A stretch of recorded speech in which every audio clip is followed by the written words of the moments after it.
नमस्कार दोस्तों, मैं हूं विक्रम और आप देख रहे हैं हमारा चैनल नियर बाय स्टडी। और आज के इस महत्वपूर्ण वीडियो में मैं आप लोगों के लिए लेकर आया हूं बिहार एसएससी इंटर लेवल 2023 का रुक्मिणी टेस्ट सीरीज। जी हाँ, तो रुक्मिणी टेस्ट सीरीज हमने प्रैक्टिस सेट नंबर 1 2 3 यानी कि 3 तक हमने प्रैक्टिस सेट नंबर कर लिया है। और ये आज का जो होने वाला है वो प्रैक्टिस सेट नंबर 4 होने वाला है। जी हाँ, तो प्रैक्टिस सेट नंबर 4 हम आज के इस वीडियो में करने वाले हैं, जिसमें 75 जीके और जीएस के क्वेश्चंस का सॉल्यूशन हम लोग देखते हैं, जिसमें बिल्कुल डिटेल्ड सॉल्यूशन के साथ हम ये सेट सॉल्यूशन देखने वाले हैं। दोस्तों, आज के इस वीडियो में बने रहिए हमारे साथ, क्योंकि आज का ये वीडियो बहुत ही ज़्यादा इम्पॉर्टेंट होने वाला है। जी हाँ, तो बहुत ही ज़्यादा इंपॉर्टेंट होने वाला है, तो समय को लगाते हुए बढ़ेंगे आगे की ओर। और आगे बढ़ने से पहले मैं आपको बता दूं कि अगर आपने हमारे चैनल नियर बाय स्टडी को अभी तक सब्सक्राइब नहीं कर रखा है तो नीचे के दिए गए रेड बटन को दबाकर आप हमारे चैनल को सब्सक्राइब कर लीजिए, साथ साथ बगल वाला बेल आइकन भी प्रेस कर दीजिएगा, ताकि लेटेस्ट वीडियो का नोटिफिकेशन पहले आप लोग को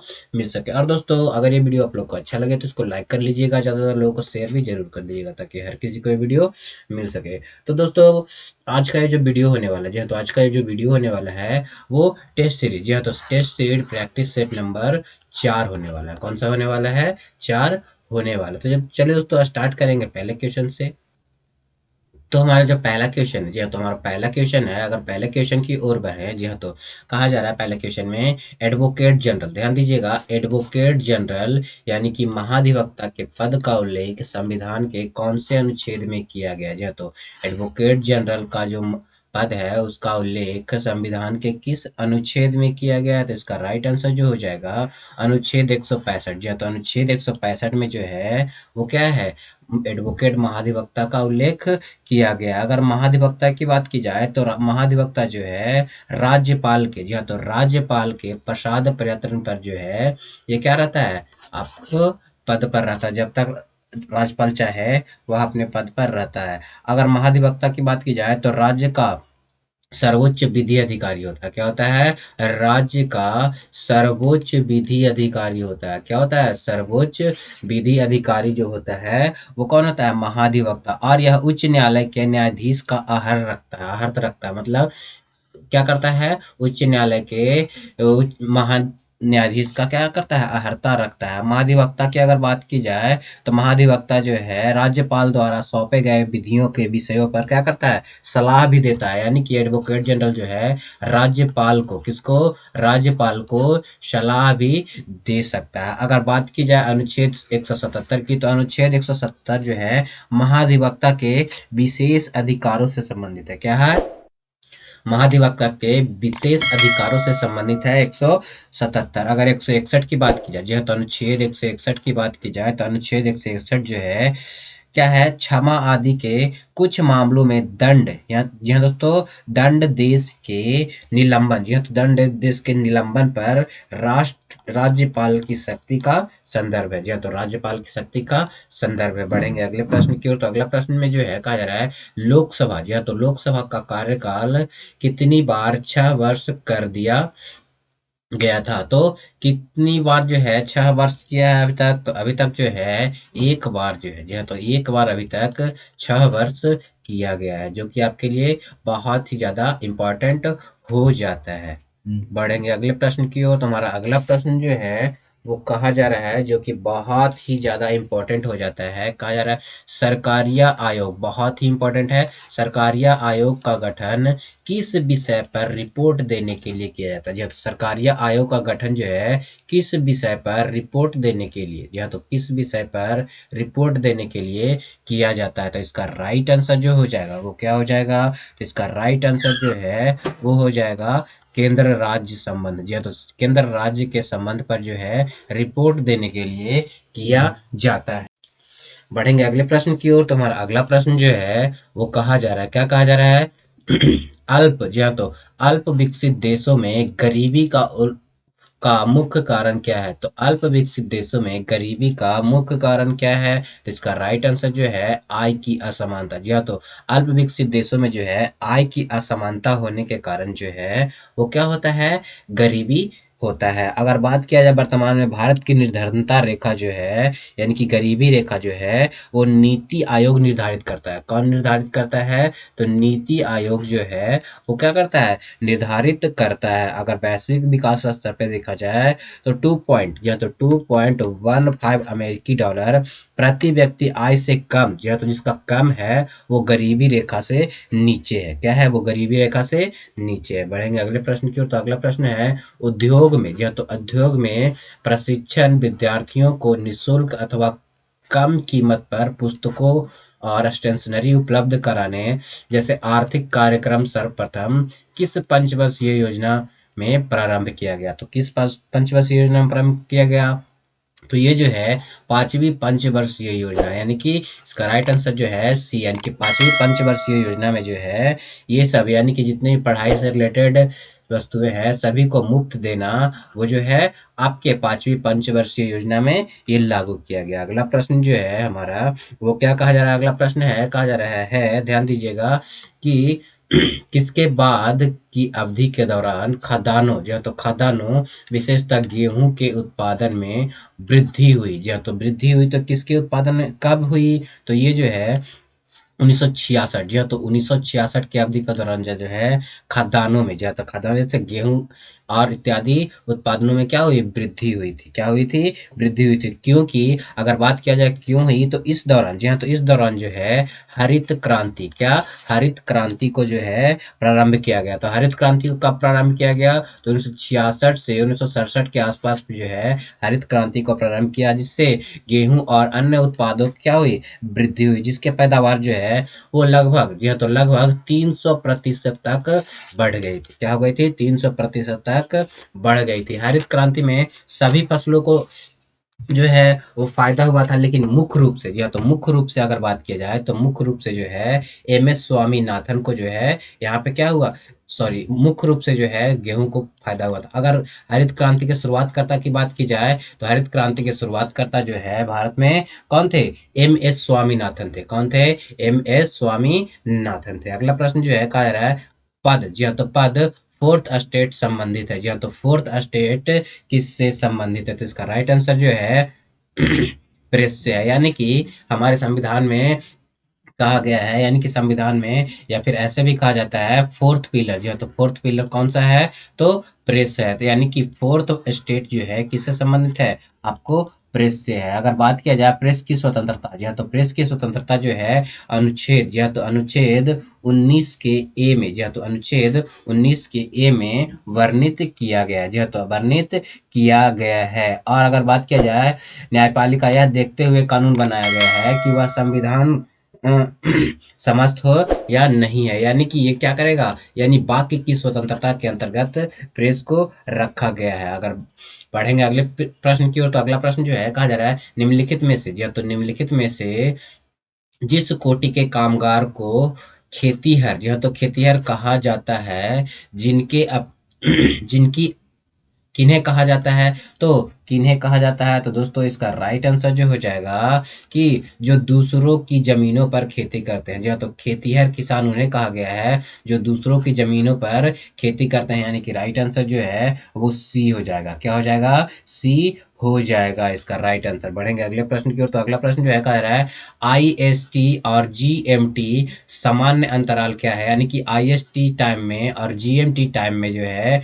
कितने का अंतर है? तो मैं आपको बताऊं दोस्तों, इसमें जो है 5.5 घंटे का, जी कितने घंटे का? 5.5 घंटे का समय अंतराल है। जी हाँ, तो समय अंतराल है। अगर बात किया जाए जीएमटी की, तो जीएमटी जो है, जी हाँ, तो जीएमटी जो है 5.5 घंटा आगे चलती है। क्या होती है? आगे चलती है। जी हाँ, तो 5.5 घंटा आगे चलती है। अगर भारत की जी हाँ, तो भारत के समय निर्धारण रेखा, यानी कि डेट लाइन की अगर बात किया जाए तो ये जो है 82 डिग्री 30 मिनट है। कितना है? 82 डिग्री 30 मिनट, यानी कि इसको सीधे तौर पे, जी हाँ, तो सीधे तौर पे 82.5 डिग्री कहा जाता है। क्या कहा जाता है? 82.5 डिग्री कहा जाता है। अगर दो देशांतरों के बीच की दूरी की बात की जाए तो 111, जी हाँ, तो 111 किलोमीटर दिया जाता है। लेकिन अगर पॉइंट में बात किया जाए तो 111.3 किलोमीटर हो जाता है। और दो देशांतरों को पार करने में 4 मिनट का समय लगता है। कितने मिनट का समय लगता है? 4 मिनट का समय लगता है। और विश्व में 24 टाइम जोन है। कितने टाइम जोन है?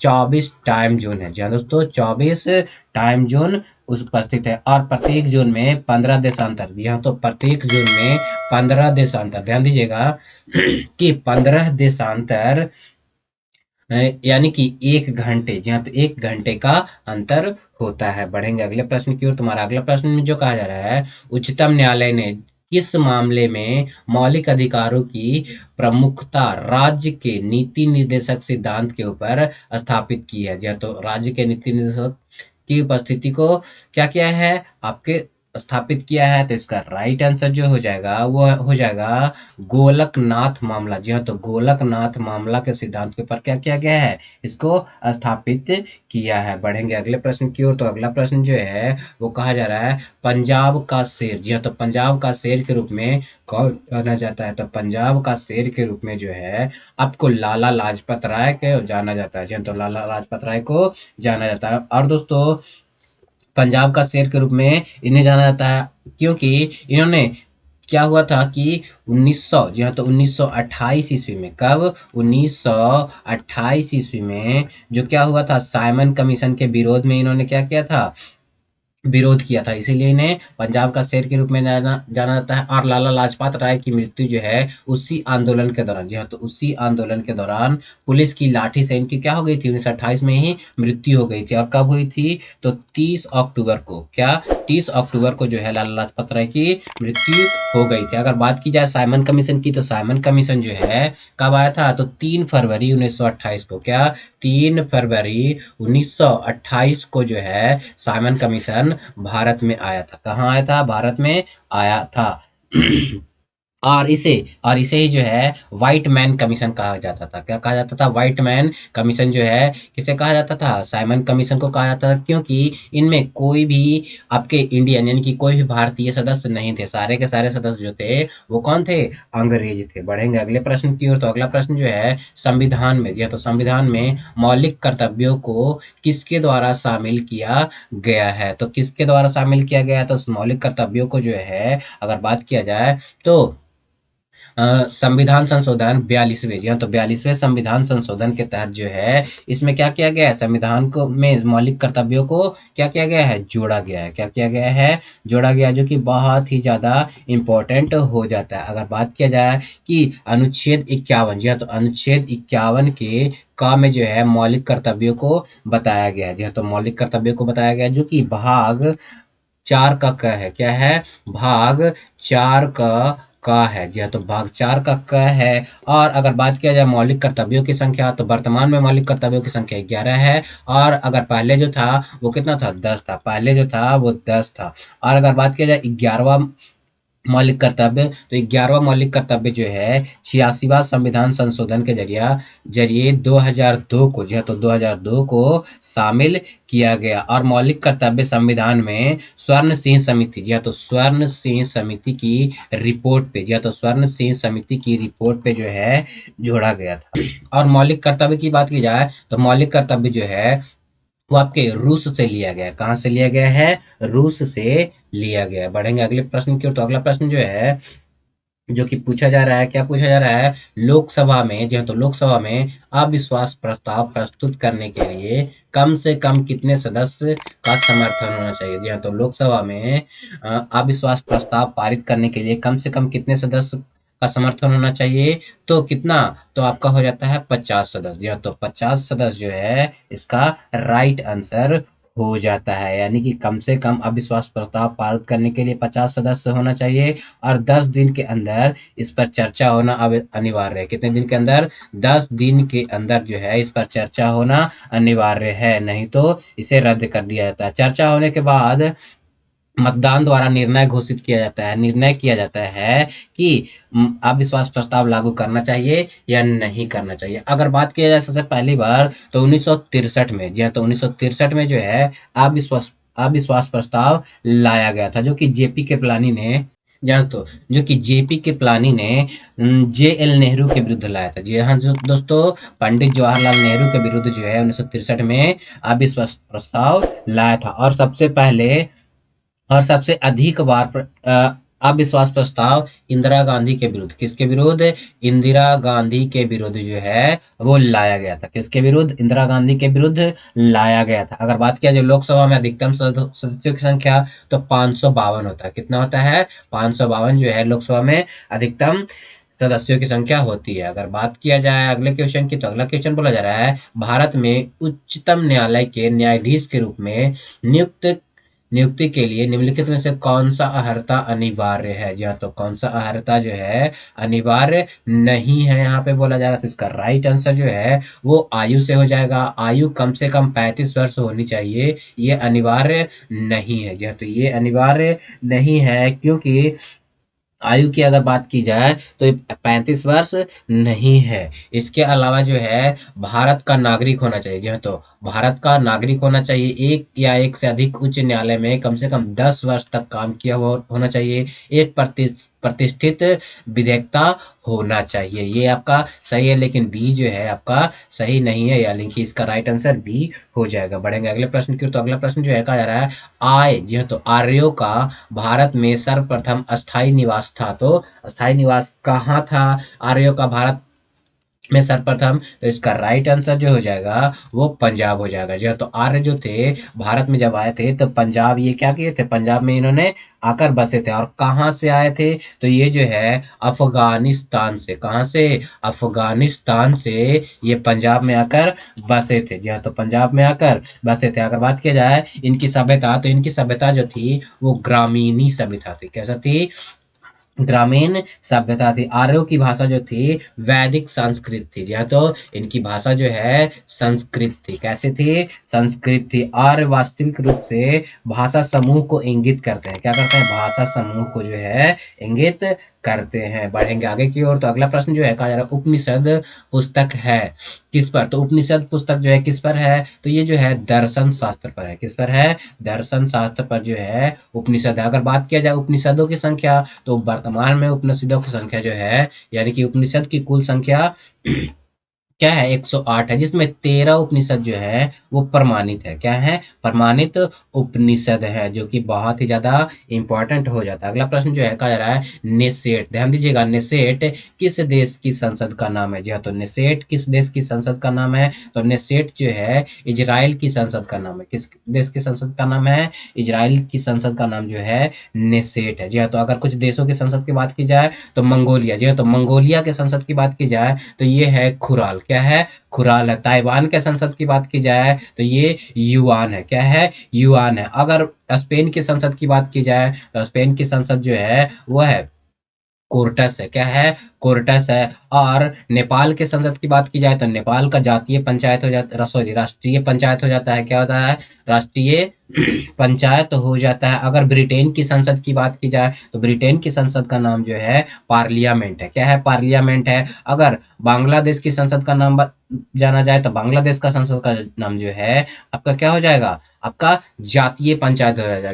जहाँ तो जातीय पंचायत हो जाएगा। अगर जापान के संसद की बात की जाए तो जापान के संसद का नाम जो है वो डायट है। क्या है? डायट है। पाकिस्तान के संसद की बात की जाए तो नेशनल असेंबली है। क्या है? नेशनल असेंबली है। और श्रीलंका के संसद की बात की जाए, जी हाँ, तो श्रीलंका की संसद की बात की जाए तो डेमोक्रेटिक सोशलिस्ट रिपब्लिक है। जी हाँ, तो डेमोक्रेटिक सोशलिस्ट रिपब्लिक हो जाता है। बढ़ेंगे अगले प्रश्न की ओर। तुम्हारा अगला प्रश्न जो है कहा जा रहा है, पंचवर्षीय योजना। जी हाँ, तो पंचवर्षीय योजना के मसौदे को अंततः कौन अनुमोदित करता है? जी हाँ, तो अंततः कौन अनुमोदित करता है? तो इसका राइट आंसर जो है राष्ट्रीय विकास परिषद जो है इसे अंततः अनुमोदित करता है। जी हाँ, तो अंततः अनुमोदित करता है। और बढ़ेंगे अगले प्रश्न की ओर। तुम्हारा अगला प्रश्न जो है वो कहा जा रहा है, कोई अर्थव्यवस्था टेक ऑफ अवस्था में होती है जब, तो कब वो अपनी टेक ऑफ अवस्था में होती है? तो स्थैतिक, जी हाँ, तो स्थैतिक विकास प्रारंभ हो, जब उसका स्थैतिक विकास प्रारंभ हो तब वह टेक ऑफ अवस्था में होती है, यानी कि उसकी ऊंचाई बहुत अधिक होती है, वो अपने विकास की अवस्था पे होती है। बढ़ेंगे अगले प्रश्न की ओर। तुम्हारा अगला प्रश्न जो है कहा जा रहा है, ग्राम सभा। जी हाँ, तो ग्राम सभा के संदर्भ में निम्नलिखित में से कौन सा कथन असत्य है? जी हाँ, तो कौन सा कथन जो है असत्य है? तो इसका राइट आंसर जो है कोई सभी कथन जो है यहाँ पे दिया गया है वो सत्य। कहा गया है कि ग्राम पंचायत पूरे गांव के हित में, यह तो पूरे गांव के हित में निष्पक्ष रूप से काम कर सके, इससे ग्राम सभा की महत्वपूर्ण भूमिका है। जी हाँ, तो इसमें ग्राम सभा की महत्वपूर्ण भूमिका हो जाती है। और अगला ऑप्शन में जो है कहा जा रहा है ग्राम सभा। जी हाँ, तो ग्राम सभा पंचायत को मनमाने ढंग से काम करने से रोकती है, साथ पैसों के दुरुपयोग एवं कोई गलत काम ना हो सके इसकी निगरानी भी ग्राम सभा करती है। उसके बाद जो है ग्राम सभा चुने हुए प्रतिनिधियों पर नजर रखने और लोगों के प्रति जिम्मेवार एवं जवाबदेह बनाने में महत्वपूर्ण भूमिका निभाती है। यानी कि तीनों के तीनों कथन जो हैं वो ग्राम सभा के बारे में सही है, इसीलिए राइट आंसर जो है वो क्या हो जाएगा। अगला प्रश्न है, कहा जा रहा है यूरोप तथा अफ्रीका को कौन सी जल संधि पृथक करती है। तो इसका राइट आंसर जो हो जाएगा जिब्राल्टर जल संधि। जी हाँ, तो जिब्राल्टर जल संधि जो है वो क्या करती है, यूरोप तथा अफ्रीका को पृथक करती है। जिब्राल्टर जल संधि की बात की जाए तो भूमध्य सागर को अटलांटिक सागर से जोड़ती है। क्या करती है, भूमध्य सागर को अटलांटिक जल सागर से क्या करती है, जिब्राल्टर जल संधि जोड़ती है। जिब्राल्टर जल संधि जो है यूरोपीय देश स्पेन तथा अफ्रीकी देश मोरक्को के मध्य है। क्या है, यूरोप तथा अफ्रीकी देश मोरक्को के मध्य। अगर बात किया जाए बेरिंग जल संधि की, जो है तो बेरिंग जल संधि की, तो बेरिंग जल संधि जो है आपको बेरिंग सागर और चुस्की सागर को जोड़ती है। क्या करती है, बेरिंग सागर और चुस्की सागर को जोड़ती है, जो कि अलास्का, जो है तो अलास्का जो कि यूएसए में है, अलास्का को किससे, रूस को अलग करती है। क्या करती है, अलास्का को रूस से अलग करती है। अगर बात किया जाए पाक जल संधि की, तो पाक जल संधि जो है कहाँ कहाँ है, तो भारत और श्रीलंका के मध्य स्थित है। कहाँ, भारत और श्रीलंका के मध्य पाक जल संधि स्थित है। अगला प्रश्न है महिला प्रीमियर लीग, जी हाँ तो WPL 2023 का खिताब किस टीम ने जीता है। जी हाँ, तो किसने जीता है, तो इसका राइट आंसर जो है मुंबई इंडियंस। जी हाँ, तो मुंबई इंडियंस ने जो है महिला प्रीमियर लीग का खिताब जीता है, जो कि 2023 का विनर है। अगर बात किया जाए इसका पहला संस्करण था, कहाँ था, इसका पहला संस्करण जो है वो कहाँ, मुंबई इंडियंस ने जीत लिया। जी हाँ, तो पहला संस्करण जो है मुंबई इंडियंस ने क्या किया है, जीत लिया है। और इसमें जो है कप्तान जो थी हनीप्रीत कौर थी। क्या थी, हनीप्रीत, सॉरी दोस्तों, हरमनप्रीत, क्या, हरमनप्रीत कौर जो थी इसमें कप्तान थी। अगला प्रश्न जो है कहा जा रहा है किस राष्ट्रकूट शासक ने एलोरा पर्वत को काटकर प्रसिद्ध कैलाश मंदिर बनवाया था। जी हाँ, तो किस प्रसिद्ध शासक ने जो है एलोरा पर्वत को काटकर जो है क्या किया था, आपको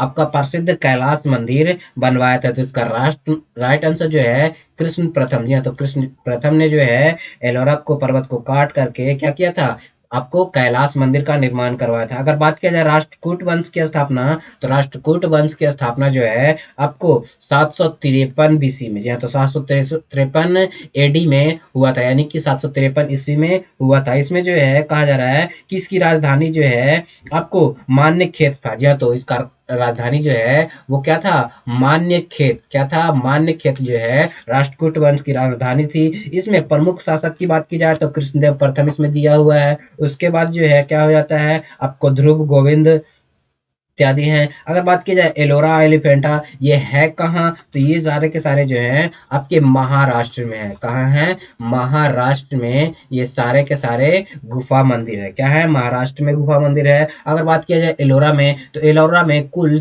34, कितने, 34 शैलकृत गुफाएं हैं। जी हाँ, तो 34 शैलकृत गुफाएं हैं, जो कि 1 से लेकर 12 तक, 1 से लेकर 12 तक जो है बौद्ध धर्म से संबंधित है, और 13 से लेकर 29 तक, तो 13 से लेकर 29 तक जो है वो हिंदू से संबंधित है। किस संबंधित है, हिंदू से संबंधित है। और 30 से लेकर, जो है तो 30 से लेकर 34 तक जो गुफा है वो जैनों से संबंधित है। किस संबंधित है, जैनों से संबंधित है, जो कि आपके लिए बहुत ही ज्यादा इंपॉर्टेंट हो जाता है। बढ़ेंगे अगले प्रश्न की ओर। तुम्हारा अगला प्रश्न जो है सुल्तानगंज, जी हाँ, तो सुल्तानगंज जो कि बिहार के भागलपुर के निकट स्थित है में खोजी गई गौतम बुद्ध की विशाल प्रतिमा को किस काल की प्रतिमा मानी गई है। तो किस काल की प्रतिमा मानी गई, तो इसका राइट आंसर जो है गुप्त काल। जी हाँ, तो ये जो प्रतिमा जो है गुप्त काल की मानी गई है। जी हाँ, तो गुप्त काल की मानी गई है, जो कि बहुत ही ज्यादा इंपॉर्टेंट हो जाता है। अगर बात किया जाए गुप्त काल की, तो गुप्त काल के तो गुप्त वंश की स्थापना जो है, तो गुप्त वंश की स्थापना जो है किसने की थी, तो श्री गुप्त ने की थी। किसने की थी, गुप्त काल की स्थापना श्री गुप्त ने की थी। और अगर शुंग वंश की स्थापना की जाए, स्थापना की बात की जाए, तो इसके स्थापक जो है पुष्यमित्र शुंग थे। और अगर मौर्य वंश की स्थापना की बात की जाए, तो मौर्य वंश की स्थापना जो है चंद्रगुप्त मौर्य ने की थी। किसने की थी, चंद्रगुप्त मौर्य ने की थी। और नंद वंश की स्थापना जो है वह महापद्म नंद ने, किसने की थी, महापद्म नंद ने की थी। और इसके सबसे अंतिम शासक जो थे वो घनानंद था। घनानंद को मारने वाला कौन था, तो मौर्य वंश के संस्थापक चंद्रगुप्त मौर्य जो थे वो घनानंद को क्या किए थे, मार करके मौर्य वंश की स्थापना किए थे। और चंद्रगुप्त मौर्य के गुरु की बात की जाए, मंत्री की बात की जाए, संरक्षक की बात की जाए, तो वो कौन थे, कौटिल्य विष्णुगुप्त जिन्हें कहा जाता है। बढ़ेंगे अगले प्रश्न की ओर। और चाणक्य भी कहा जाता है। अगला प्रश्न जो है वो पूछा जा रहा है, जो कि बहुत ही इंपॉर्टेंट प्रश्न है। कहा जा रहा है, जब किसी जी हाँ, तो जब किसी कार्य में आवश्यकता से अधिक लोग लगे हों, जी हाँ, तो आवश्यकता से अधिक लोग लगे हों तो इसे किस नाम से जाना जाता है, तो इसे जो है आपको प्रछन्न बेरोजगारी, जी हाँ, तो प्रछन्न बेरोजगारी के नाम से जाना जाता है। जी हाँ, तो प्रछन्न बेरोजगारी के नाम से जाना जाता है। अगर बात किया जाए मौसमी बेरोजगारी, तो मौसमी बेरोजगारी जो है वो किस में पाया जाता है, तो मौसमी बेरोजगारी जो है श्रमिक को किसी विशेष अवधि कार्य मिलता है तब वो, यानी कि किसी विशेष अवधि में कार्य मिलता है और कार्य नहीं मिलता है तो मौसमी बेरोजगारी कहा जाता है, जो कि आपके लिए बहुत ही इंपॉर्टेंट हो जाता है। अगला प्रश्न जो है कहा जाए रेनकूट, ध्यान सो दोस्तों, रेणुकूट किस उद्योग के लिए प्रसिद्ध है, तो रेणुकूट जो है आपको ध्यान देना पड़ेगा कि इसमें जो है एल्यूमिनियम, जो है तो एल्यूमिनियम उद्योग के लिए प्रसिद्ध है। रेणुकूट जो है आपको यूपी में अवस्थित है। कहाँ स्थित है, अवस्थित यूपी में अवस्थित है। रेणुकूट में हिंडाल्को, जी हाँ, तो हिंडाल्को कंपनी का क्या है वहां पे समूह पाया जाता है। जी हाँ, तो हिंडाल्को कंपनी का समूह पाया जाता है, जो कि आपके लिए बहुत ही इंपॉर्टेंट हो जाता है। अगर बात किया जाए भारत में एल्यूमिनियम का पहला कारखाना कहाँ खोला, कब खोला गया, तो ये जो है 1937 ईस्वी में एल्यूमिनियम का प्रथम कारखाना खोला गया था, जो कि आपको वेस्ट बंगाल यानी कि पश्चिम बंगाल में ये अवस्थित किया गया था। जी हाँ, तो अवस्थित किया गया था। अगला प्रश्न में जो है कहा जा रहा है सिंधु घाटी सभ्यता, जी हाँ, तो ध्यान दीजिए सिंधु घाटी सभ्यता से संबंधित स्थल लोथल कहाँ स्थित है, तो लोथल जो है आपका गुजरात में स्थित है। कहाँ स्थित है, गुजरात में स्थित है लोथल। अगर लोथल की खोज की बात की जाए, तो लोथल की खोज जो है 1954 ईस्वी में हुई थी। कब हुई थी, 1954 ईस्वी में हुई थी। अगर लोथल की खुदाई की बात की जाए तो इसकी खुदाई जो है खोज के बाद यानी कि 1955-56 में किसने करवाया था, एस आर राव ने। किसने, एस आर राव ने जो है इसकी खुदाई प्रारंभ करवाई थी। जहाँ तो खुदाई प्रारंभ करवाई थी। अगर बात किया जाए मोहनजोदड़ो की, तो मोहनजोदड़ो, अगर इसमें बात की जाए मोहनजोदड़ो, तो मोहनजोदड़ो जो है वो पाकिस्तान में है। कहाँ है, पाकिस्तान में।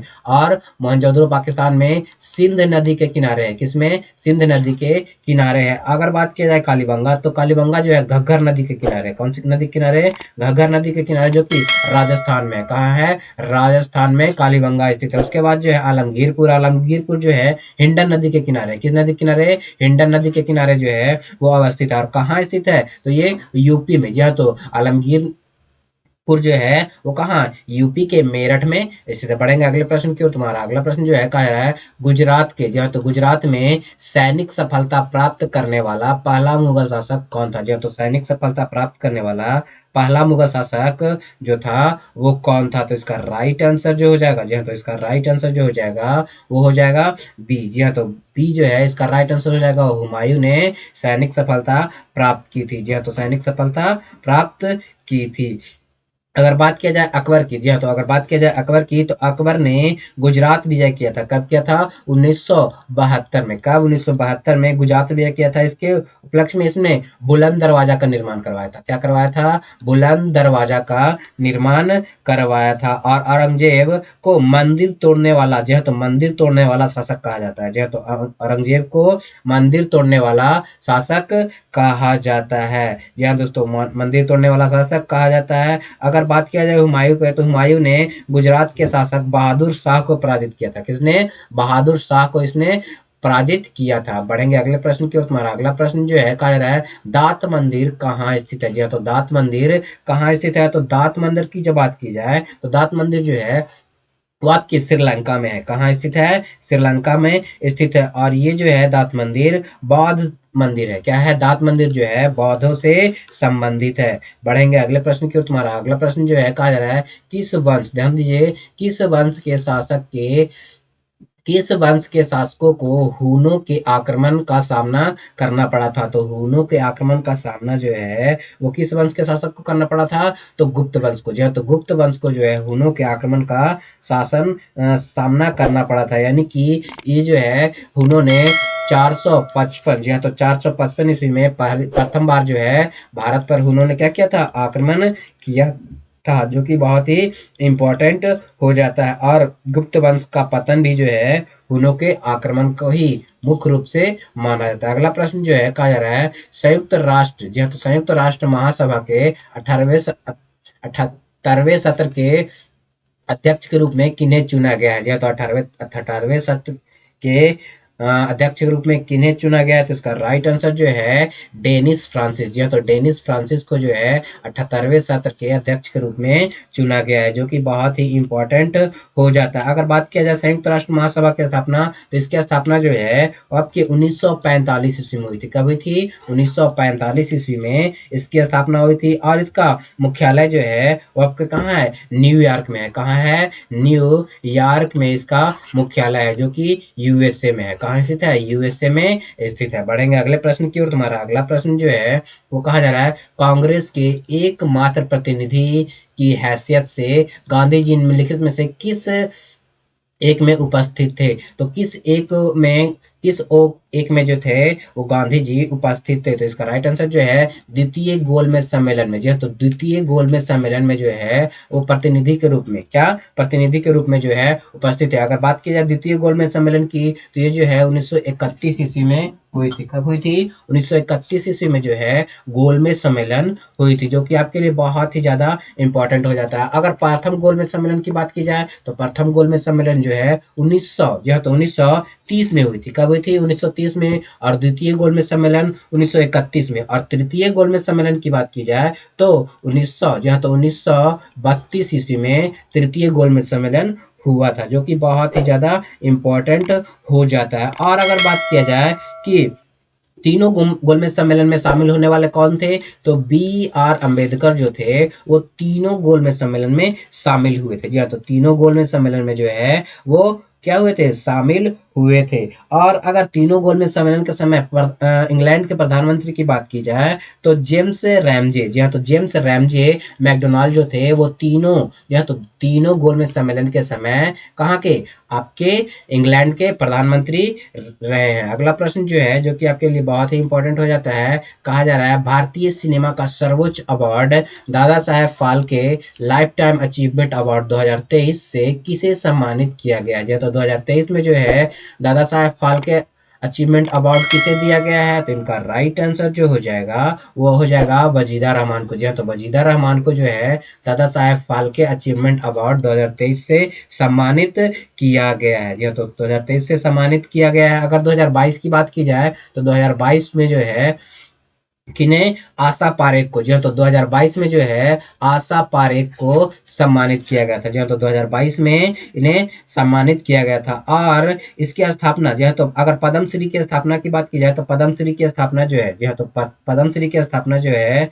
वो कब हुई थी? तो 1972 में हुई थी। कब हुई थी? 1972 में जो है पद्मश्री की स्थापना हुई थी। जी हाँ, तो स्थापना हुई थी, जो कि बहुत ही इंपॉर्टेंट हो जाता है। बढ़ेंगे अगले प्रश्न की ओर। हमारा अगला प्रश्न जो है कहा जा रहा है भारत और पाकिस्तान के बीच शिमला समझौता पर किस वर्ष हस्ताक्षर हुआ था? जी हाँ, तो ध्यान दीजिएगा कि शिमला समझौता पर हस्ताक्षर जो है कब हुआ था? तो 1972 ईस्वी में। कब? 1972 ईस्वी में जो है शिमला समझौता पर हस्ताक्षर हुआ था, जो कि बहुत ही ज़्यादा इम्पोर्टेंट हो जाता है। जो तो बहुत ही ज़्यादा इम्पोर्टेंट हो जाता है। बढ़ेंगे अगले प्रश्न की ओर। तो हमारा अगला प्रश्न जो है वो कहा जा रहा है कि तलवंडी जो कि अब पाकिस्तान में है, जो तो तलवंडी जो कि अब पाकिस्तान में है, किससे संबंधित एक पवित्र स्थान है? तो तलवंडी जो है वो किससे संबंधित स्थान है? तो इसका राइट आंसर जो हो जाएगा गुरु नानक देव। जो तो गुरु नानक देव से संबंधित ये स्थान है, क्योंकि गुरु नानक देव का जन्म जो है वो तलवंडी में हुआ था। कहाँ हुआ था?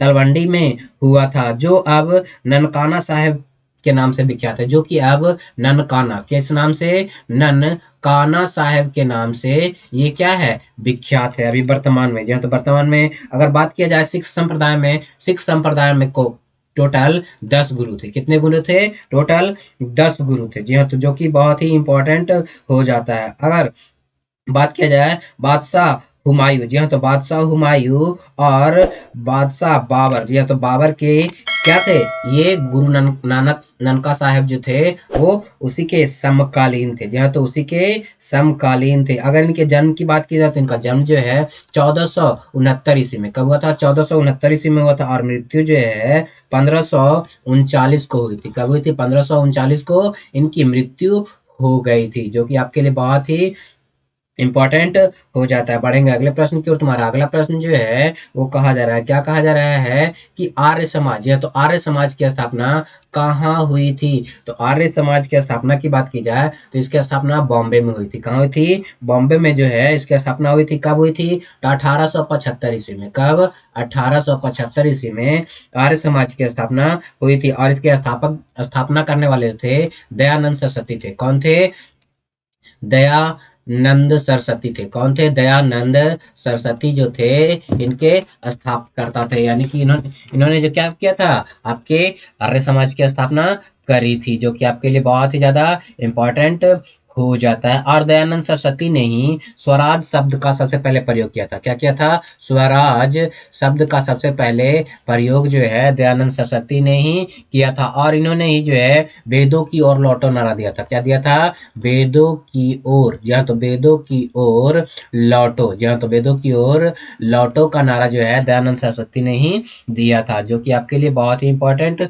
हो जाता है। बढ़ेंगे अगले प्रश्न की ओर। तो अगला प्रश्न जो है कह रहा है संसार का सबसे बड़ा गर्म मरुस्थल कौन सा है। तो सब संसार का सबसे बड़ा गर्म मरुस्थल जो है वो कौन है, तो सहारा है। क्या है, सहारा जो है वो आपका संसार का सबसे बड़ा गर्म मरुस्थल। इसके अगर क्षेत्रफल की बात की जाए तो ये जो है 92, जी हाँ, तो 92 लाख किलोमीटर, जी हाँ, तो 92 लाख किलोमीटर इसका क्या हो जाता है, क्षेत्रफल हो जाता है, जो कि आपके लिए बहुत ही इंपॉर्टेंट हो जाता है। अगर गोबी मरुस्थल की बात की जाए तो गोबी मरुस्थल जो है एक शीत मरुस्थल है। क्या है, शीत मरुस्थल है, जो कि एशिया का सबसे बड़ा मरुस्थल है। क्या है, एशिया का सबसे बड़ा मरुस्थल है।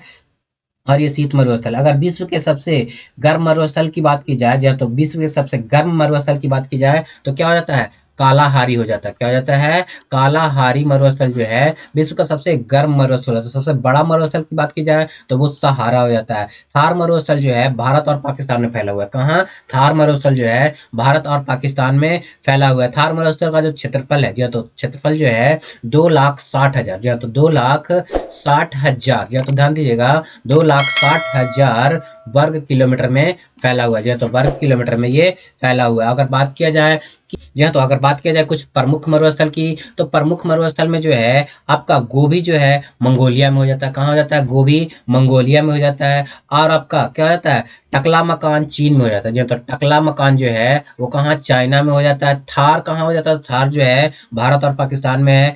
और क्या, कालाहारी, जी हाँ, तो कालाहारी जो है बोत्सवाना में हो जाता है। अटकामा चिली में हो जाता है। पेंटागोनिया, जी हाँ, तो पेंटागोनिया मरुस्थल जो है वो कहाँ हो जाता है, अर्जेंटीना में हो जाता है, जो कि आपके लिए बहुत ही इंपॉर्टेंट हो जाता है। अगला प्रश्न जो है वो कहा जा रहा है निम्नलिखित में से कौन भारत की संसद का भाग नहीं है। तो भारत की संसद का भाग कौन नहीं है, तो भारत की संसद का भाग जो है वो मंत्रिपरिषद नहीं है। भारत की संसद में जो है राष्ट्रपति, लोकसभा और राज्यसभा, ये तीनों जो है भारत के संसद में आते हैं। जी हाँ, तो ये तीनों जो है आते हैं। भारत के अनुच्छेद 79 में, जी हाँ, तो 79 में जो है वो क्या किया गया है, बताया गया है कि भारत में क्या होगा, एक संसद होगा। जी हाँ, तो 79 में बताया गया है कि भारत में एक संसद होगा।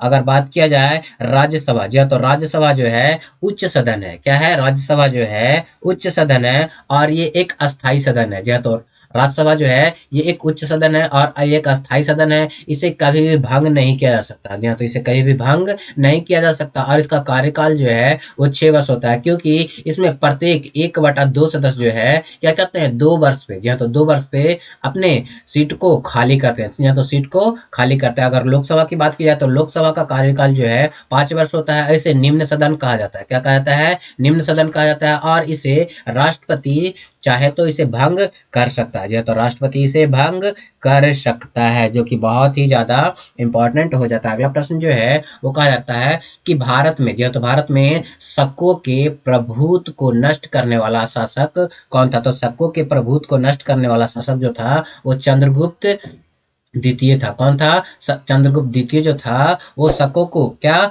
नष्ट करने वाला शासक था। अगर बात किया जाए कि चंद्रगुप्त मौर्य जो था, जो तो चंद्रगुप्त मौर्य जो था मौर्य वंश का संस्थापक था, जिसने घनानंद को मार कर, जो तो घनानंद को मार करके क्या क्या था, आपके नंद वंश की स्थापना। इसके गुरु की बात की जाए तो इसके गुरु का नाम विष्णुगुप्त यानी कि कौटिल्य और इनका कहा जाता है, यानी कि चाणक्य भी इसके गुरु का नाम है, जो कि एक मंत्री के रूप में भी इनके संरक्षक भी थे। जी हाँ, तो संरक्षक भी थे। समुद्रगुप्त की बात की जाए तो चंद्रगुप्त मौर्य के, जी हाँ, तो चंद्रगुप्त मौर्य के जो पुत्र का नाम था वो चंद्रगुप्त, सॉरी दोस्तों, ये गुप्त वंश का था। समुद्रगुप्त नहीं, चंद्रगुप्त मौर्य के पुत्र का नाम जो था वो सिकंदर था। क्या था? सिकंदर था। अगर पुष्यमित्र सिंह की बात की जाए तो ये शुंग वंश के थे। क्या थे? शुंग वंश के थे। अगला प्रश्न जो है वो कहा जा रहा है कि सर्वाधिक, जो तो सर्वाधिक महत्वपूर्ण ब्राह्मण ग्रंथ है, तो सर्वाधिक महत्वपूर्ण ब्राह्मण ग्रंथ की बात की जाए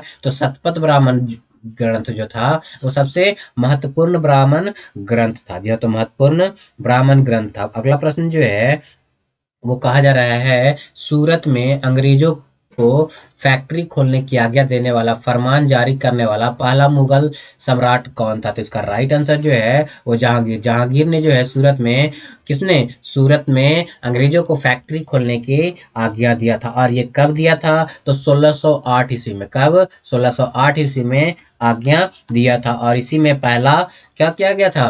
पहला फैक्ट्री खोला गया था। और 1611 में, जी हाँ, तो 1611 में क्या हुआ था? तो दक्षिण पूर्वी समुद्र तट पर मुसलीपट्टनम में अंग्रेजों ने अपनी पहली फैक्ट्री स्थापित की थी। यानी कि पहली फैक्ट्री स्थापित की थी। शुरू किया था आपको कहाँ? 1608 में, लेकिन स्थापित किया था, जहाँ तो स्थापित किया था मुसलीपट्टनम में 1611 में। और 1608 में सूरत में अंग्रेजों द्वारा अपनी पहली फैक्ट्री खोलने का प्रयास किया गया था। क्या किया गया था? प्रयास किया गया था, जो कि असफल रहा था। जी हाँ, तो मुगल के दरबार में आने वाला पहला अंग्रेज जो था वो कैप्टन हॉकिंस था। क्या था? कैप्टन हॉकिंस था। बढ़ेंगे अगले प्रश्न की ओर। तो अगला प्रश्न जो है कहा जा रहा है स्वर्ण ट्रांस, जी हाँ, तो स्वर्ण ट्रांस यानी कि रिजर्व ट्रांस निर्दिष्ट करता है। तो किसको निर्दिष्ट करता है? तो इसका राइट आंसर जो हो जाएगा आईएमएफ के द्वारा सदस्यों के प्रदत्त एक साख प्रणाली को जो है वो क्या करता है? स्वर्ण ट्रांस निर्दिष्ट करता है। अगला प्रश्न जो है वो कहा जा रहा है, क्या कहा जा रहा है अगला प्रश्न,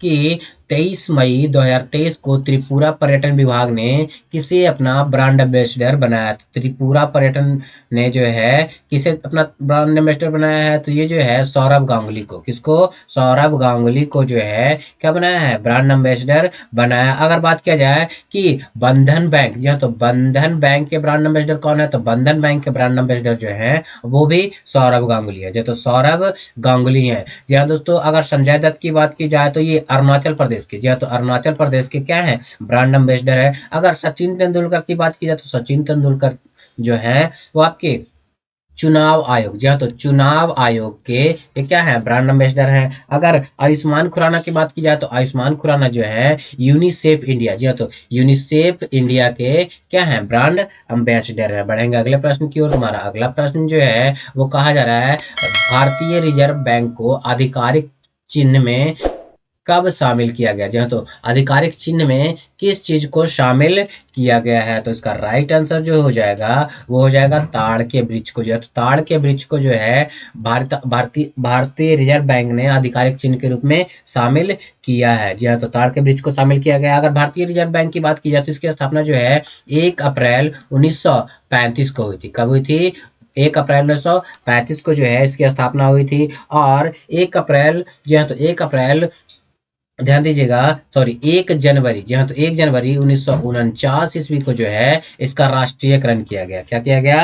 राष्ट्रीयकरण किया गया। और भारत में मौद्रिक एवं साख नीति जो है भारतीय रिजर्व बैंक ही घोषित करता है। जी हाँ, तो भारतीय रिजर्व बैंक को यानी कि आरबीआई को बैंकों का बैंक कहा जाता है। क्या कहा जाता है? बैंकों का बैंक कहा जाता है, जो कि आपके लिए बहुत ही इंपॉर्टेंट हो जाता है। इसका इसको बनाने का जो पहला आयोग स्थापित किया गया था वो था हिल्टन आयोग। कौन था? हिल्टन आयोग है। इसका लेखा वर्ष जो है 1 अप्रैल को शुरू होकर, जी हाँ, तो 1 अप्रैल को शुरू होकर के 31 मार्च तक चलता है इसका लेखा वर्ष। अगला प्रश्न जो है हमारे लिए बहुत ही महत्वपूर्ण कहा जा रहा है कि अंतर्राष्ट्रीय वन दिवस 2023 में फॉरेस्ट एंड हेल्थ थीम के साथ कब मनाया गया? फॉरेस्ट एंड हेल्थ थीम के साथ कब मनाया गया? तो इसका राइट आंसर जो हो जाएगा वो आपको 21 मार्च को मनाया गया। कब मनाया गया? 21 मार्च को मनाया गया। क्या मनाया गया? आपको अंतर्राष्ट्रीय वन दिवस मनाया गया। अगर बात किया जाए 16 दिसंबर की, तो 16 दिसंबर को जो है विश्व ओजोन दिवस, जी हाँ दोस्तों,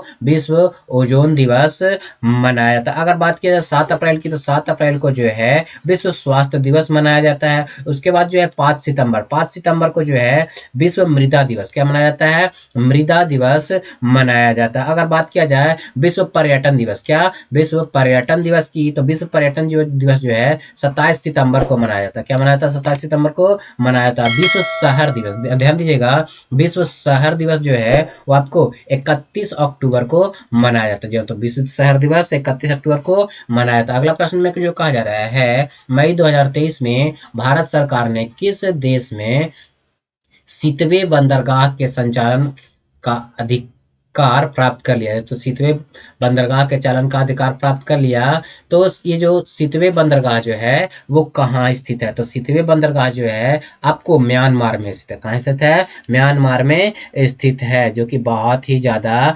इम्पोर्टेंट हो जाता है। जो तो बहुत ही ज़्यादा इम्पोर्टेंट हो जाता है। अगर बात किया श्रीलंका में, तो श्रीलंका में जो है आपको कौन कौन सा बंदरगाह है? त्रिकोमाली, जी हाँ, तो त्रिकोमाली और हटन टोटा बंदरगाह श्रीलंका में स्थित है। अगर ईरान की बात की जाए, तो ईरान में जो है आपको चाबहार बंदरगाह है, जी हाँ, तो चाबहार बंदरगाह स्थित है। अगर बात की जाए बांग्लादेश में, तो बांग्लादेश में जो है चिटगोंग बंदरगाह, जी हाँ, तो चिटगोंग बंदरगाह और मोगला बंदरगाह, जी हाँ, तो मोगला और चिटगोंग बंदरगाह जो है आपको बांग्लादेश में स्थित है। अगले प्रश्न की ओर बढ़ते हैं। अगला प्रश्न जो है कहा जा रहा है, भारतीय संविधान के अनुच्छेद 123 के तहत अध्यादेश घोषणा करने की शक्ति निम्नलिखित में से किसके पास होती है? तो अध्यादेश की जो घोषणा होती है वो किसके पास होती है? तो ये अध्यादेश जो घोषित करता है वो भारत के राष्ट्रपति घोषित करता है। कौन घोषित करता है? भारत का राष्ट्रपति घोषित करता है। और ये अनुच्छेद 123 के तहत घोषित करता है। क्या करता है? अनुच्छेद 123 के तहत जो है वो घोषित करता है, जो कि आपके लिए बहुत ही इंपॉर्टेंट हो जाता है। और ये अध्यादेश जो है 6 सप्ताह तक रहता है। कितने सप्ताह तक? 6 सप्ताह तक इसका अध्यादेश जारी रहता है और नहीं होता। अनुच्छेद 72 के तहत, जी हाँ, तो अनुच्छेद 72 के तहत राष्ट्रपति को क्षमादान की शक्ति है। जी हाँ, तो अनुच्छेद 72 के तहत राष्ट्रपति को क्षमादान की शक्ति है। और अनुच्छेद, यह तो अनुच्छेद 143 के तहत राष्ट्रपति को उच्चतम न्यायालय से परामर्श लेने का अधिकार है। क्या है? राष्ट्रपति को उच्चतम न्यायालय से परामर्श लेने का अधिकार है। राष्ट्रपति की बात की जाए, तो राष्ट्रपति जो है अपना त्याग पत्र उपराष्ट्रपति को देता है। किसको देता है? उपराष्ट्रपति को देता है। और भारत का उपराष्ट्रपति जो है राज्यसभा का पदेन सभापति होता है। क्या होता है? उपराष्ट्रपति जो है राज्यसभा का पदेन सभापति होता है, जो कि बहुत ही ज्यादा इंपॉर्टेंट हो जाता है। अगर उपराष्ट्रपति की बात की जाए, तो उपराष्ट्रपति जो अपना त्यागपत्र जो है वो राष्ट्रपति को देता है। किसको देता है? राष्ट्रपति को देता है। अगला प्रश्न है, दक्षिण अमेरिका, जी हाँ, तो दक्षिण अमेरिका महादेश के देश वेनेजुएला की राजधानी कहाँ है? तो अगर बात की जाए वेनेजुएला की राजधानी की, तो वेनेजुएला की राजधानी जो है काराकास है। जी हाँ, तो काराकास जो है वेनेजुएला की राजधानी है। क्या है? वेनेजुएला की राजधानी काराकास है। बात की जाए पेरू की राजधानी, तो पेरू की राजधानी कहाँ है? तो लीमा है। क्या है? लीमा अब जो आपको कहा जाता है पेरू की राजधानी है। इक्वाडोर की राजधानी कहाँ है? तो इक्वाडोर की राजधानी क्वोटो हो जाता है। क्या होता है? क्वोटो जो है, क्वीटो जो है इक्वाडोर की राजधानी होता है। उसके बाद जो है गुआना, जी हाँ, तो गुआना की राजधानी कहाँ हो जाता है? तो गुआना की राजधानी जो है जॉर्ज टाउन हो जाता है। क्या होता है? जॉर्ज टाउन हो जाता है। अगर सूरीनाम की राजधानी पूछा जाए, तो सूरीनाम की राजधानी पूछा जाए तो आपको पारामीबो पाराम रिबो हो जाता है, जो है तो पारम रिबो हो जाता है। उसके बाद जो है चिली की राजधानी कहाँ हो जाता है, चिली की राजधानी जो है सेंटियागो हो जाता है। उसके बाद कोलंबिया की राजधानी, जो है तो कोलंबिया की राजधानी कहाँ हो जाता है, तो आपको आपको बोगोटा हो जाता है। जो है तो कोलंबिया की राजधानी जो है बोगोटा हो जाता है, जो बोगोटा आपका कोलंबिया की राजधानी हो जाता है। अगला प्रश्न जो है वो कहा जा रहा है, मार्च 2023 में भारतीय मूल के किस रोबोटिक इंजीनियरिंग को नासा के मून टू मार्स, यह तो मून टू मार्स प्रोग्राम के मुख्य रूप से नियुक्त किया गया, यह तो किन्हें नियुक्त किया गया, तो किस भारतीय मूल के व्यक्ति को जो है नियुक्त किया गया है, तो अमित क्षत्रिय को, जी हाँ, तो अमित क्षत्रिय को जो है नियुक्त किया गया है, जी हाँ, तो अमित क्षत्रिय को जो है नियुक्त किया गया है, जो कि बहुत ही इंपॉर्टेंट होता है। अगला प्रश्न जो है वो कहा जा रहा है, जम्मू कश्मीर और लद्दाख को दो केंद्र शासित राज्यों में कब बने थे, यानी कि जम्मू कश्मीर और लद्दाख को दो केंद्र शासित प्रदेश के रूप में कब स्थापित किया गया, तो इसका राइट आंसर जो है आपको 31 अक्टूबर 2019 को, जी हाँ, तो 31 अक्टूबर 2019 को जो है जम्मू कश्मीर को जो है दो केंद्र शासित प्रदेश में, यानी कि आपका जम्मू कश्मीर और लद्दाख के रूप में क्या कर दिया गया, स्थापित कर दिया गया, जी हाँ, तो स्थापित कर दिया गया है। बढ़ेंगे अगले प्रश्न की ओर। तुम्हारा अगला प्रश्न जो है वो कहा जा रहा है, क्या कहा जा रहा है, जो पदार्थ जल के संपर्क में आने पर तत्काल कोलाइडी विलयन बना लेते हैं, जी हाँ, तो तत्काल कोलाइडी विलयन बना लेते हैं, उसे क्या कहा जाता है, तो उसे जो है आपको जलरागी कोलाइडी कहा जाता है। क्या कहा जाता है, जलरागी कोलाइडी कहा जाता है, जी हाँ, तो जलरागी कोलाइडी कहा जाता है। पदार्थ की बात की जाए तो पदार्थ दो प्रकार के होते हैं, एक होता है विषमांग पदार्थ, दूसरा होता है समांग पदार्थ। क्या होता है, दूसरा समांग पदार्थ होता है। बढ़ेंगे अगले प्रश्न की ओर। तो अगला प्रश्न जो है कह रहा है, स्वतंत्र गति के लिए किसी वस्तु पर कोई बल लगाया गया, यदि बल को परिमाण तथा वस्तु का द्रव्यमान ज्ञात न हो तो न्यूटन के दूसरे नियम की सहायता से हम, जी हाँ, तो सहायता से हम क्या कर सकते हैं, तो वस्तु का त्वरण ज्ञात कर सकते हैं। क्या कर सकते हैं, वस्तु का जो है त्वरण ज्ञात कर सकते हैं। अगर वस्तु के त्वरण की बात की जाए, त्वरण यानी कि एक्सीलरेशन इज इक्वल टू होता है फोर्स डिवाइडेड बाई मास, जी हाँ, तो फोर्स डिवाइडेड बाई मास, यानी कि बल बराबर बल, सॉरी, त्वरण बराबर बल बटे द्रव्यमान हो जाता है, जी हाँ, तो संवेग में परिवर्तन के दल को क्या कहते हैं, बल कहते हैं, जी हाँ, तो संवेग में परिवर्तन के दर को क्या कहते हैं, बल कहते हैं। अगर बल का एसआई न्यूटन पूछा जाए, तो एसआई मात्रक पूछा जाए तो न्यूटन होता है। क्या होता है, न्यूटन होता है। अगर पूछा जाए 1 न्यूटन बराबर कितना डायन होता है, तो 10⁵ डायन होता है। कितना होता है, 10⁵ डायन हो जाता है। अगला प्रश्न जो है वो कहा जा रहा है, जी हाँ, तो क्या कहा जा रहा है, अबिंदुकता का दोष दूर करने के लिए निम्नलिखित में से किस लेंस का प्रयोग किया जाता है, जी हाँ, तो किस लेंस का प्रयोग किया जाता है, तो अबिंदुकता को दूर करने के लिए सिलिंड्रिकल लेंस, या तो सिलिंड्रिकल लेंस का प्रयोग किया जाता है। अगर बात की जाए उत्तल लेंस, तो उत्तल लेंस से जो है आपको दूरदृष्टि दोष, कौन सा दृष्टि दोष, दूरदृष्टि दोष को दूर किया जाता है। और अवतल लेंस से जो है निकट दृष्टि दोष, जी हाँ, तो निकट दृष्टि दोष को दूर किया जाता है, जी हाँ, तो निकट दृष्टि दोष को दूर किया जाता है। और द्विफोकल लेंस, या तो द्विफोकल लेंस जो है आपको एक दृष्टि दोष दूर किया जाता है। जो आप लोग कमेंट करके बताइए कि किस सॉरी, द्विफोकल लेंस के जरिए किस दृष्टि दोष को जो है वो दूर किया जाता है। बढ़ेंगे अगले प्रश्न की ओर। तुम्हारा अगला प्रश्न जो है कह रहा है, एक दूसरे से डी दूरी पर स्थित एम और एम द्रव्यमान वाले दो वस्तुओं के बीच लगने वाले आकर्षण बल किसके विद्युत क्रमानुपाती होता है, तो किसके विद्युत क्रमानुपाती होता है, तो उनके बीच की दूरी का वर्ग, जी हाँ, तो उसके बीच की दूरी के वर्ग का क्या होता है, आपके विद्युत क्रमानुपाती हो जाता है, या तो उसके बीच की दूरी का बल का विद्युत क्रमानुपाती हो जाता है। अगला प्रश्न जो है, पहले ताप यानिक, जो तो तपन यानिक बल्ब का आविष्कार किसने किया, जाए तो तप यानिक बल्ब का आविष्कार किसने किया, तो एडम थॉमस एडिसन ने, जो तो थॉमस अल्वा एडिसन ने जो है बल्ब का आविष्कार किया है। अगर बात किया जाए गैस का, जो तो गैस इंजन का आविष्कार, तो गैस इंजन का आविष्कार जो है डैमलर ने किया। किसने किया, डैमलर ने किया। अगर बात किया जाए टाइप मशीन, जो तो टाइप मशीन का आविष्कार किसने किया, तो सोल्ज ने किया। किसने किया, सोल्ज ने किया। अगर लिफ्ट का आविष्कार की बात की जाए, तो लिफ्ट का आविष्कार की बात की जाए तो लिफ्ट का आविष्कार जो है एफ जी ओटिस ने किया। किसने किया,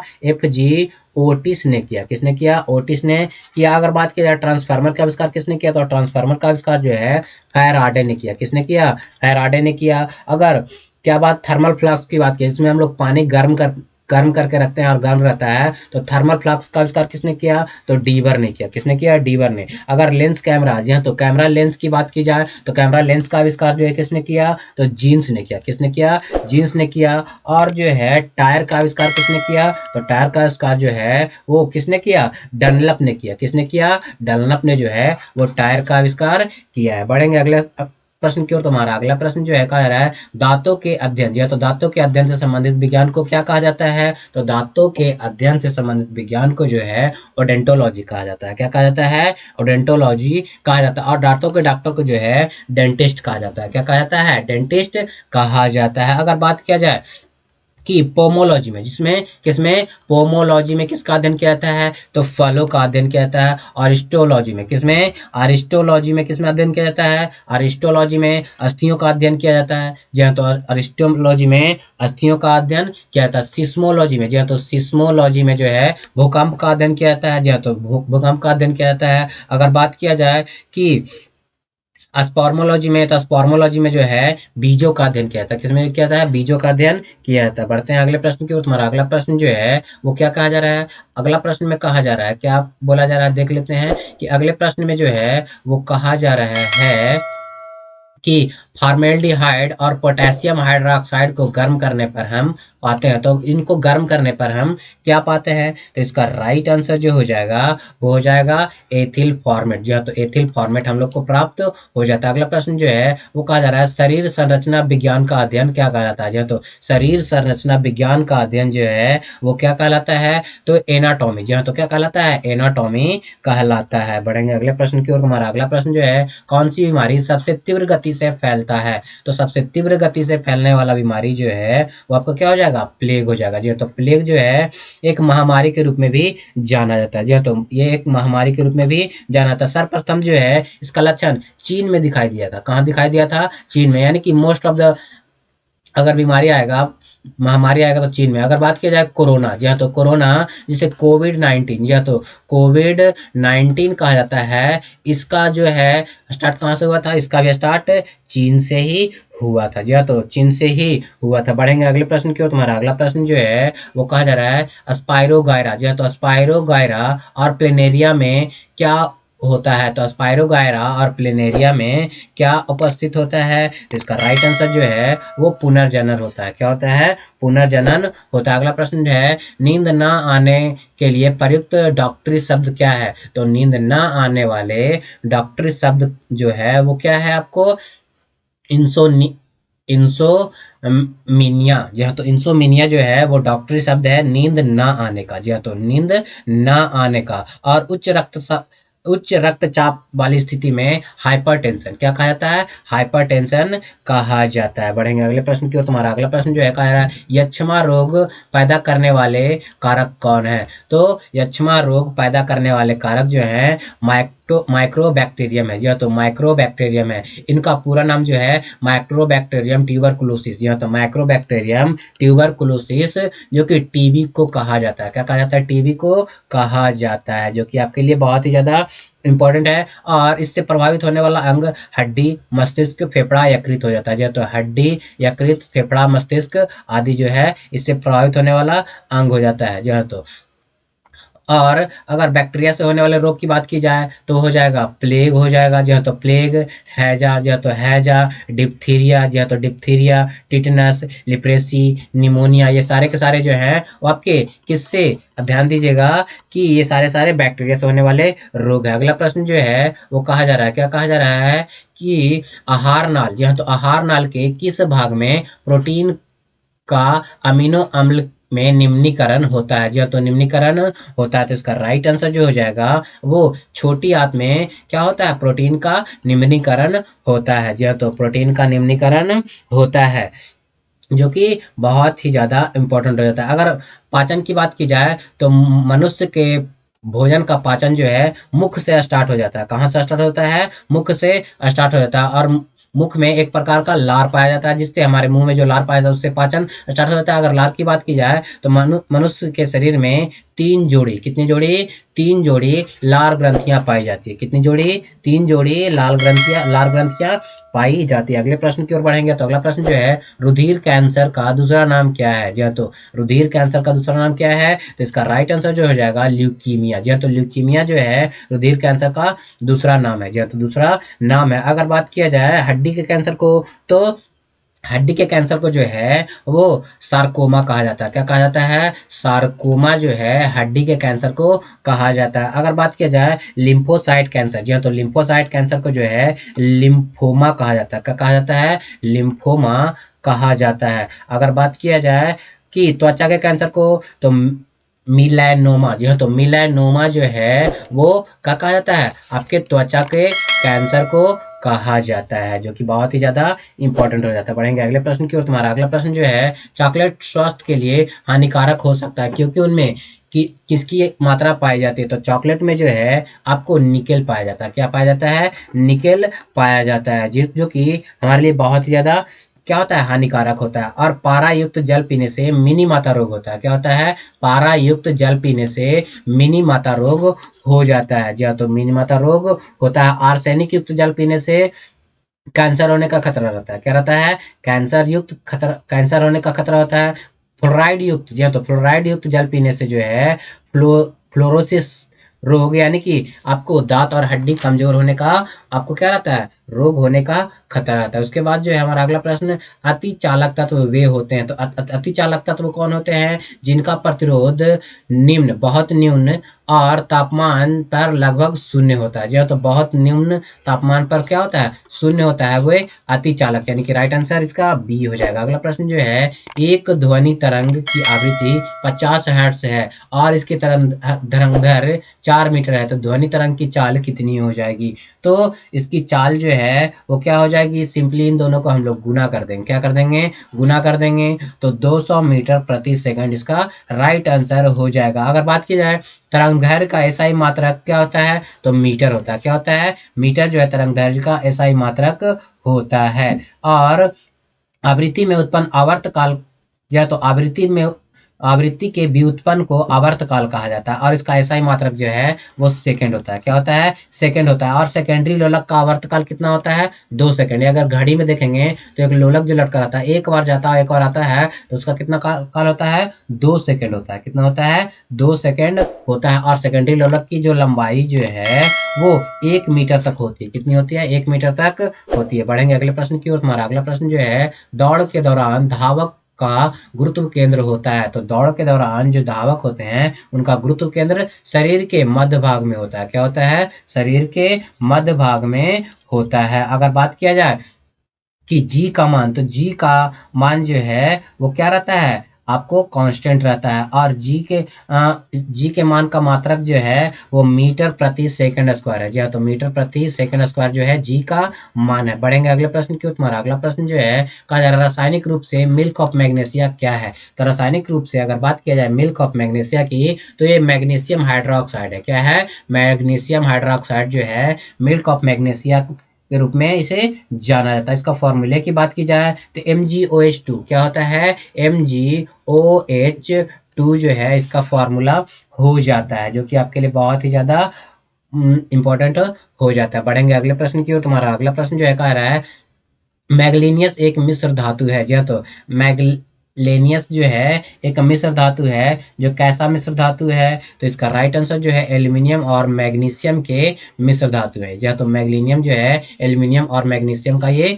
मिश्र धातु है। बढ़ेंगे अगले प्रश्न की ओर। तुम्हारा अगला प्रश्न जो है कह रहा है, आंख, जी हाँ, तो आंख का वह कौन सा भाग जिसमें वर्णक होता है जो किसी व्यक्ति के आंख के, जी हाँ, तो आंख का रंग निश्चित करता है? तो ये परितारिका, यानी कि आयरिस के कारण, आंखों के आयरिस के कारण जो है मनुष्य के आंखों में रंग होता है। क्या होता है? रंग होता है। अगर बात किया जाए कॉर्निया का, तो किसी भी व्यक्ति के आंखों के दान में, यानी कि आई डोनेशन में जो है कॉर्निया का दान किया जाता है। किसका दान किया जाता है? कॉर्निया का दान किया जाता है। बढ़ेंगे अगले प्रश्न की ओर। तुम्हारा अगला प्रश्न जो है वो कहा जा रहा है, इलेक्ट्रॉन सूक्ष्मदर्शी के माध्यम से क्या देखा जाता है? तो इलेक्ट्रॉन सूक्ष्मदर्शी के माध्यम से जो है जीवाणु तथा विषाणु की संरचना को देखा जाता है। क्या देखा जाता है? तो जीवाणु तथा विषाणु की संरचना को देखा जाता है। अगला प्रश्न है, निम्नलिखित में से कौन सा तत्व समूह के समान वर्ग से संबंधित है? तो कौन सा तत्व जो है समान वर्ग समूह से संबंधित है? तो लिथियम। जी हाँ, तो लिथियम, सोडियम और पोटेशियम जो है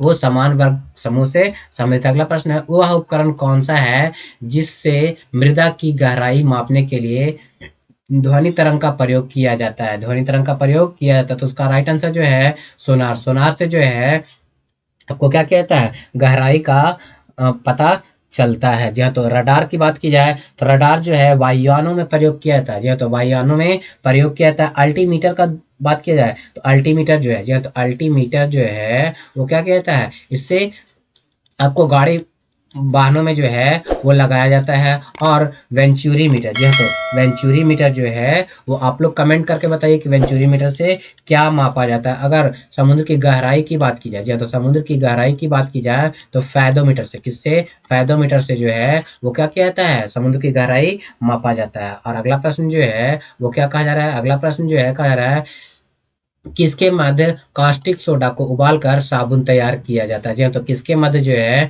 कास्टिक सोडा को उबालकर साबुन तैयार किया जाता है? तो इसका राइट आंसर जो है बसा। जी हाँ, तो बसा के मध्य जो है यानी कि बसा के साथ कास्टिक सोडा को उबाल करके क्या किया जाता है? साबुन तैयार किया जाता है। तो ये हमारा 75 क्वेश्चन जो था वो जीके जीएस का था। जो तो आप लोग बताइए कि आप लोगों को ये वीडियो कैसा लगा? अगर अच्छा लगा हो, जी हाँ, तो अगर अच्छा लगा हो तो इस वीडियो को लाइक कर लीजिए और ज़्यादा लोगों को शेयर भी जरूर कर दीजिए। और जिन लोगों ने हमारे चैनल नियर बाय स्टडी को अभी तक सब्सक्राइब नहीं कर रखा है तो नीचे के दिए गए रेड बटन को दबाकर आप हमारे चैनल को सब्सक्राइब कर लिए, साथ ही साथ बगल वाला बेल आइकन भी प्रेस कर दिए ताकि लेटेस्ट वीडियो का नोटिफिकेशन सबसे पहले आप लोग को मिल सके। और ये जो था हमारा सेट नंबर क्या था? 4 था। और सेट नंबर 5 हम अगले वीडियो में करने वाले हैं। क्या करने वाले हैं? अगले वीडियो में करने वाले हैं। तब तक के लिए नमस्कार।